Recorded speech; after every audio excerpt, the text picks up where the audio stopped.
The Girl by the Road. The November afternoon sky hung heavy and gray over the winding mountain road that led from Seattle to the small town of Cedar Falls. Marcus Chen pressed the accelerator of his black sedan a little harder, eager to reach his weekend retreat before the promised storm arrived.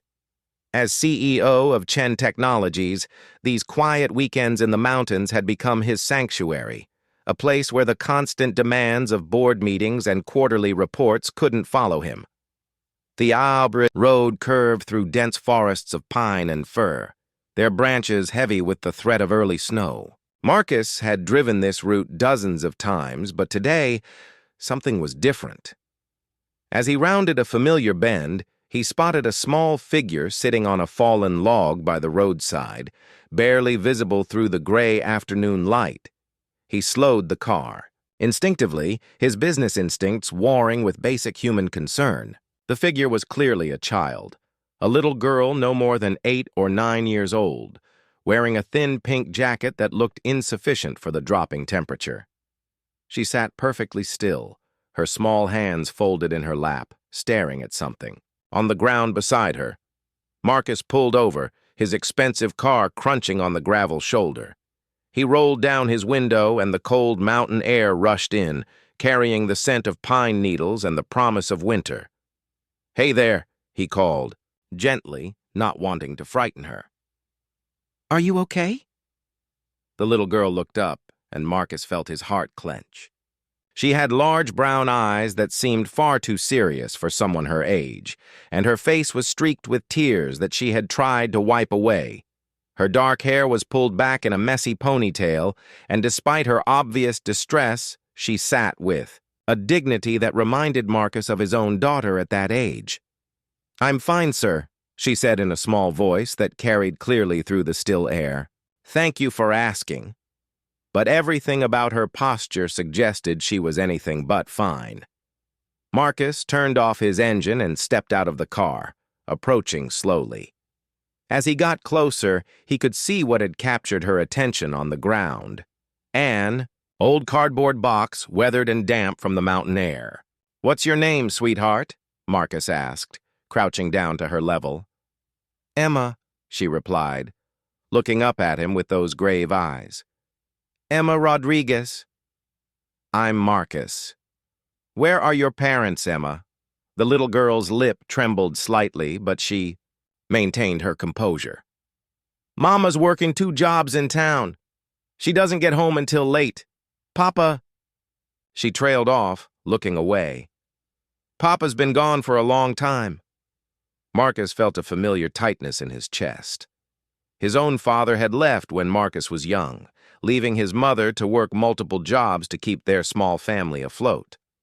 He recognized the careful way Emma spoke about difficult things, the premature maturity that came from growing up too fast. "And you're out here all by yourself?" Marcus asked gently.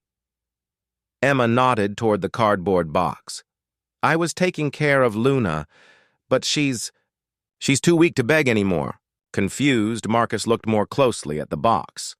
It was then that he heard it, a faint, barely audible whimpering. His heart began to race as he realized what Emma meant.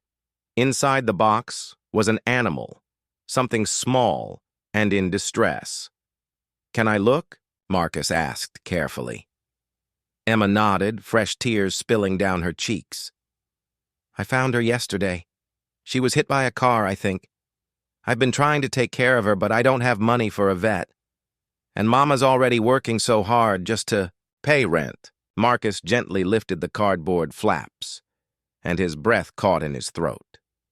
Inside, wrapped in what looked like Emma's own school sweater, was a small golden retriever puppy. The little dog's breathing was shallow and labored, and one of her back legs was clearly injured.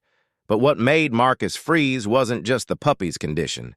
It was the overwhelming familiarity of the scene. 25 years ago, he had been the child sitting by the side of a road, holding a cardboard box containing an injured animal he couldn't afford to save. He remembered the helplessness, the desperate wish that someone, anyone, would stop and help. He remembered how his mother had cried when they had to make the terrible choice between paying for veterinary care and paying for groceries. "Emma," Marcus said softly, his voice thick with emotion. "How long have you been sitting here?" "Since this morning," she replied, wiping her nose on her sleeve. "I was hoping someone might stop and help, but most cars just drive by really fast." Marcus looked at this brave little girl who had spent an entire day in the cold, hoping for a miracle. For a puppy she barely knew. In her dedication, her compassion, her refusal to give up, he saw everything that was good about humanity. "Emma," he said, making a decision that felt like the most important one he'd made in years. "I'm going to help you save Luna." The little girl's eyes widened with hope, so pure it nearly broke Marcus's heart. "Really? You mean it?" "I absolutely mean it," Marcus said, carefully lifting the box. "There's an emergency veterinary clinic about 20 minutes from here. We're going to take Luna there right now." As they drove toward the clinic, Emma chattered nervously about how she'd found Luna, how she'd named her because the puppy's golden. Fur looked like moonlight. How she'd been reading to her from a library book because she thought it might help her feel less scared. At the veterinary clinic, Marcus watched Emma's face transform as the doctor examined Luna with gentle, professional hands. The puppy had a broken leg and was dehydrated, but the vet assured them that with proper treatment, she would make a full recovery. "The surgery and care will run about $3,000, the veterinarian said quietly to Marcus, while Emma was distracted by a friendly technician showing her the X-rays. "Whatever it costs," Marcus replied without hesitation. "Do everything she needs." As they waited during Luna's surgery, Emma fell asleep in the waiting room chair, exhausted from her day-long vigil. Marcus called his assistant and arranged for a car service to take them home, then called the local grocery store and had them deliver supplies to Emma's address: food, warm clothes, and everything a little girl and her mother might need to get through a difficult winter. When Luna emerged from surgery, her leg in a small cast, but her tail wagging weakly, Emma cried tears of pure joy. Marcus realized he hadn't seen that kind of unbridled happiness in years, perhaps not since his own daughter had been Emma's age. 3 months later, Marcus stood in the lobby of Chen Technologies, watching Emma Rodriguez play with Luna in the small park visible through the building's floor-to-ceiling windows. Luna's cast was long gone, and she bounded after a tennis ball with the endless energy of a healthy puppy. Emma's mother, Sarah Martinez, worked upstairs in the company's new Community Outreach Division, a program Marcus had created after meeting Emma, designed to identify and help families facing the kind of struggles he remembered from his own childhood.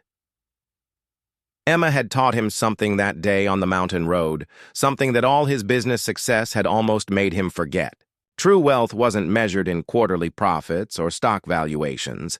It was measured in moments of connection, in the willingness to stop and help, in the understanding that sometimes the smallest acts of kindness could change everything. That evening, as Marcus prepared to leave for another peaceful weekend in the mountains, he looked out at Emma and Luna one more time.